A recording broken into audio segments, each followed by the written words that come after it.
A graça do Senhor Jesus Cristo e o amor de Deus e a comunhão do Espírito Santo seja com todos vós. Amém. Hoje, dia 7 de dezembro do ano de 2025. Os pilares da unidade cristã. Não há igreja saudável sem cruz, sem Escritura e sem esperança na volta do Senhor Jesus Cristo.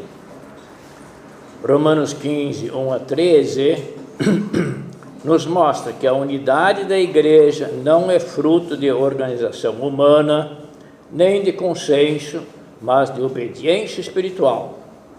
O apóstolo Paulo apresenta 6 pilares que sustentam a vida comum da igreja. Para cada pilar, a Escritura ecoa o mesmo ensinamento em outras passagens. Primeiro, a unidade é um dever santo. Romanos 15, 1. Nós, que somos fortes, devemos suportar as fraquezas dos fracos, como diz a Escritura. Levai as cargas uns dos outros, e assim cumprireis a lei de Cristo. Gálatas 6, 2. Considerar os outros superiores a si mesmo. Nada façais por contenda ou por vanglória, mas por humildade. Cada um considere os outros superiores a si mesmo.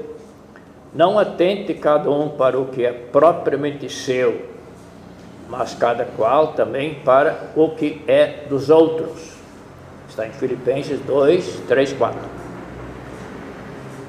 Unidade como vocação e diligência.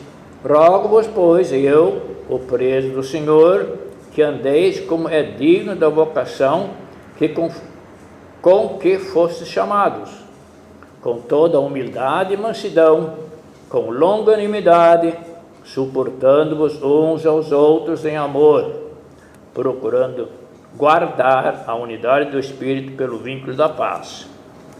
Está em Efésios 4, 1, 3. Isso nos mostra que a unidade não é uma escolha, é a ordem moral. São os fortes que carregam os fracos, não o contrário. Sem cruz não há unidade. A unidade é imitatio Christi, imitar a Cristo, em Romanos 15, 3. Cristo não agradou a si mesmo, como diz a Escritura.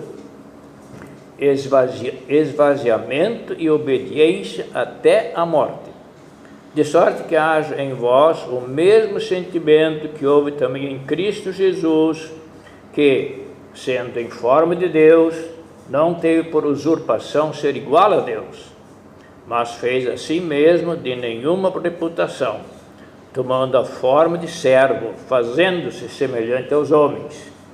E achado na forma de homem, humilhou-se a si mesmo, sendo obediente até a morte, e morte de cruz. Andar como ele andou. Aquele que diz está nele, também deve andar como ele andou. 1 João 2,6. O Filho do Homem veio para servir, porque o Filho do Homem também não veio para ser servido, mas para servir e dar a sua vida em resgate de muitos. Em Marcos 10, 45. Isso nos mostra que a unidade cristã é o reflexo prático da cruz na vida diária. Sem cruz diária não há imitação real do Salvador. É impossível imitar Cristo e, ao mesmo tempo, nutrir divisões carnais. A unidade é fundamentada na Escritura, em Romanos 15, 4. Tudo o que foi escrito para o nosso ensino foi escrito. Como está escrito, toda a Escritura é útil para edificar e corrigir. Toda a Escritura é divinamente inspirada e proveitosa para ensinar, para repreender, para corrigir, para instruir em justiça, para que o homem de Deus seja perfeito e perfeitamente instruído para toda boa obra. Está em 2 Timóteo 3, 16 e 17. A lei restaura, ilumina, alegra e adverte. A lei do Senhor é perfeita e refrigera a alma. O testemunho do Senhor é fiel e dá sabedoria aos simples. Os preceitos do Senhor são retos e alegram o coração. O mandamento do Senhor é puro e ilumina os olhos. O temor do Senhor é limpo e permanece eternamente. Os juízos do Senhor são verdadeiros e justos juntamente.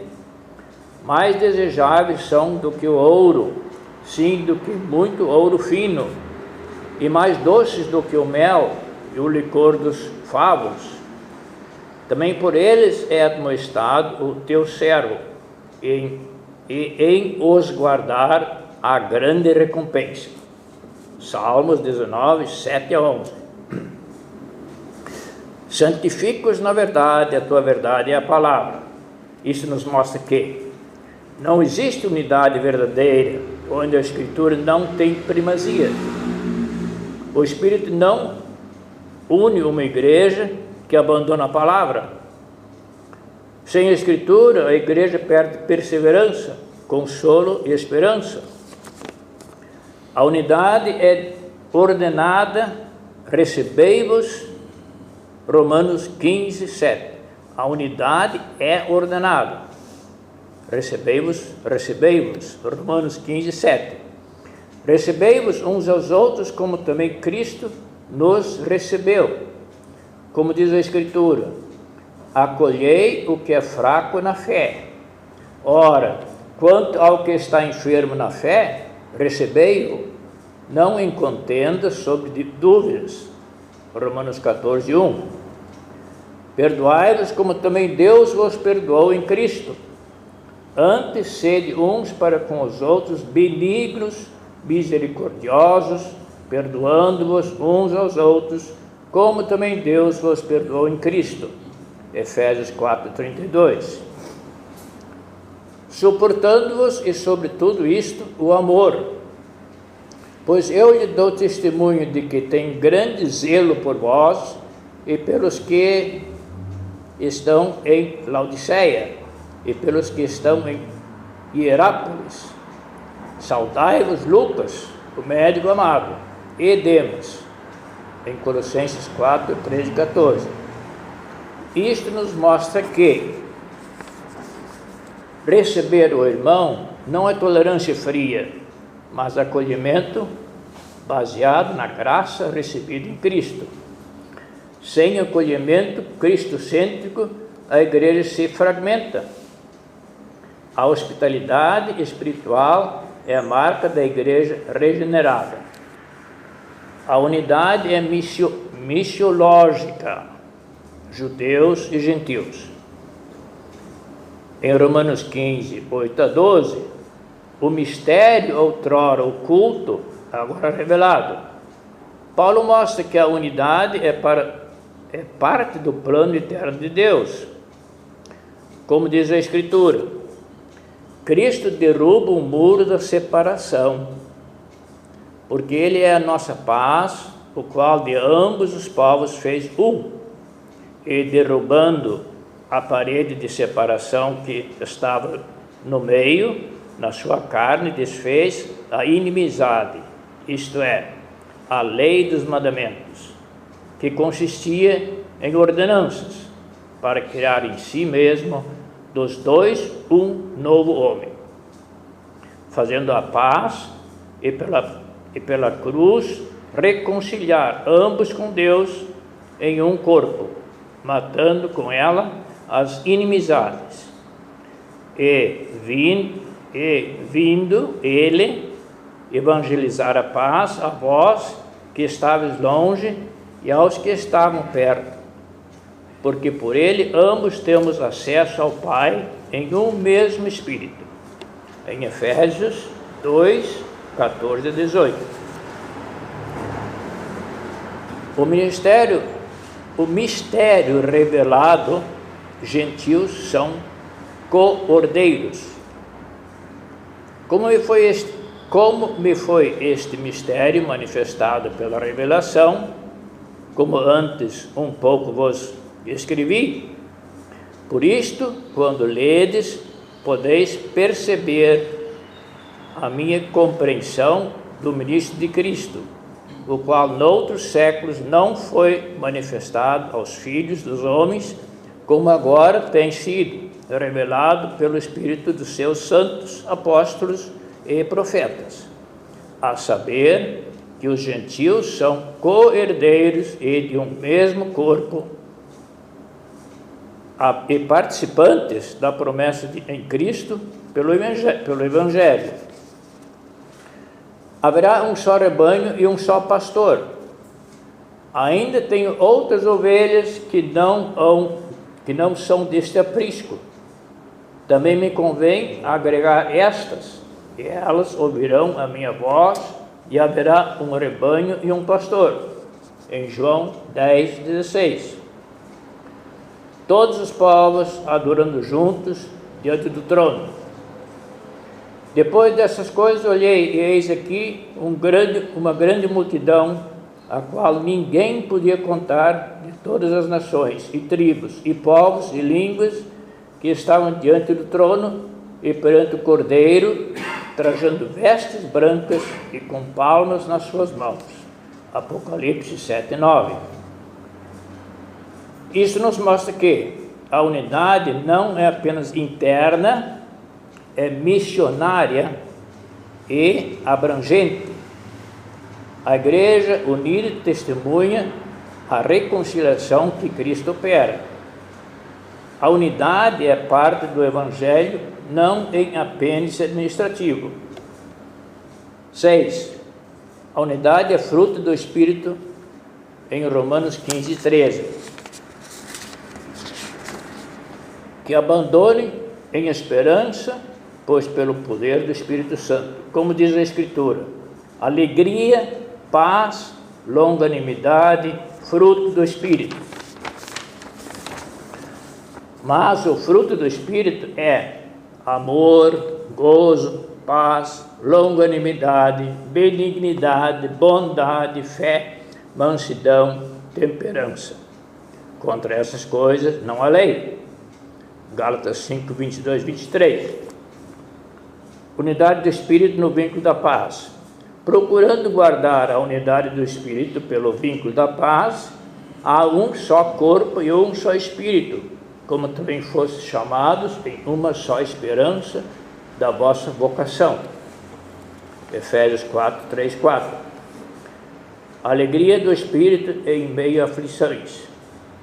Porque o nosso Evangelho não foi a vós somente em palavras, mas também em poder e no Espírito Santo, e em muita certeza, como bem sabeis, quais fomos entre vós por amor de vós, e vós fostes feitos nossos imitadores, e do Senhor, recebendo a palavra em muita tribulação, como gozo do Espírito Santo.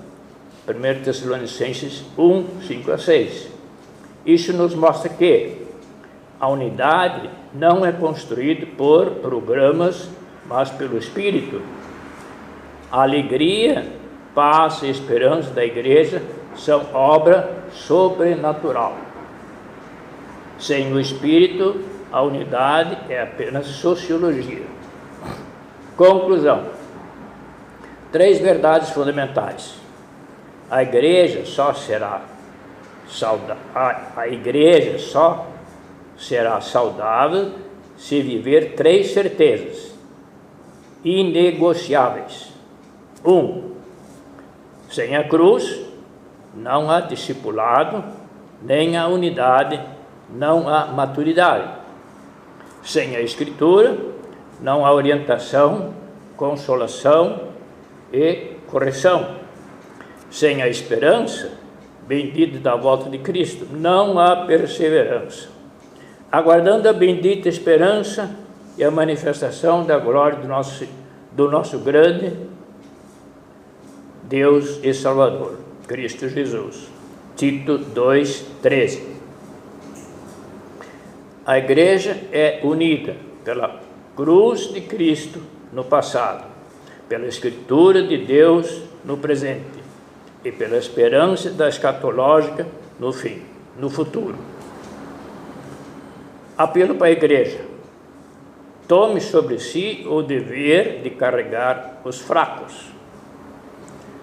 Imite Cristo diariamente.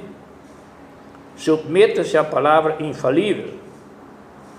Receba com amor aqueles que Cristo recebeu. Trabalhe pela missão global do Evangelho. Dependa do Espírito Santo para produzir paz, alegria e esperança. Porque a igreja que vive esses 6 pilares já experimenta nesta vida o prelúdio da glória futura. Amém. Que o Senhor Deus conceda a cada uma desses apelos.